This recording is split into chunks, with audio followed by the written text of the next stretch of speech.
സങ്കീർത്തനങ്ങൾ 19 അധ്യായം. പ്രപഞ്ചവും നിയമവും ദൈവമഹത്വം ഉദ്ഘോഷിക്കുന്നു.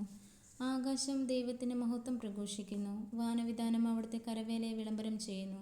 പകൽ പകലിനോട് അവിരാമം സംസാരിക്കുന്നു. രാത്രി രാത്രിക്ക് വിജ്ഞാനം പകരുന്നു. ഭാഷണമില്ല, വാക്കുകളില്ല, ശബ്ദം പോലും കേൾക്കാനില്ല. എന്നിട്ടും അവയുടെ സ്വരം ഭൂമിയിലെങ്ങും വ്യാപിക്കുന്നു. അവയുടെ വാക്കുകൾ ലോകത്തിൻ്റെ അതിർത്തിയോളം എത്തുന്നു. അവിടെ സൂര്യൻ ഒരു കൂടാരം അവിടുന്ന് നിർമ്മിച്ചിരിക്കുന്നു. മണവറയിൽ നിന്ന് മണവാളനെ പോലെ സൂര്യൻ അതിൽ നിന്ന് പുറത്തു വരുന്നു. മല്ലനെ പോലെ പ്രസന്നതയോടെ അവൻ ഓട്ടം ആരംഭിക്കുന്നു. ആകാശത്തിൻ്റെ ഒരറ്റത്ത് അവൻ ഉദിക്കുന്നു, മറ്റേ അറ്റത്ത് അവൻ്റെ അയനം പൂർത്തിയാകുന്നു.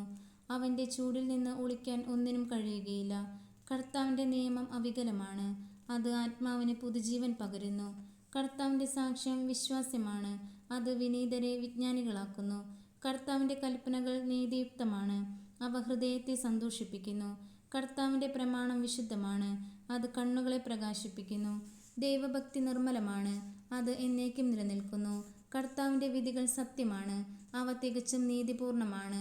അവ പൊന്നിനെയും തങ്കത്തെയും കാൾ അഭികാമ്യമാണ്, അവ തേനിനെയും തേൻകട്ടയെയും കാൾ മധുരമാണ്.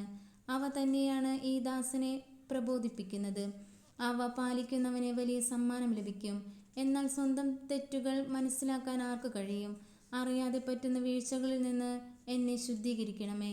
ബോധപൂർവം ചെയ്യുന്ന തെറ്റുകളിൽ നിന്ന് ഈ ദാസനെ കാത്തുകൊള്ളണമേ.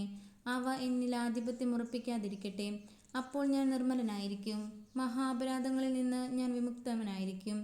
എൻ്റെ അപേക്ഷയിലെയും വിമോചകനുമായ കർത്താവേ, എൻ്റെ അധരങ്ങളിലെ വാക്കുകളും ഹൃദയത്തിലെ വിചാരങ്ങളും അങ്ങയുടെ ദൃഷ്ടിയിൽ സ്വീകാര്യമായിരിക്കട്ടെ.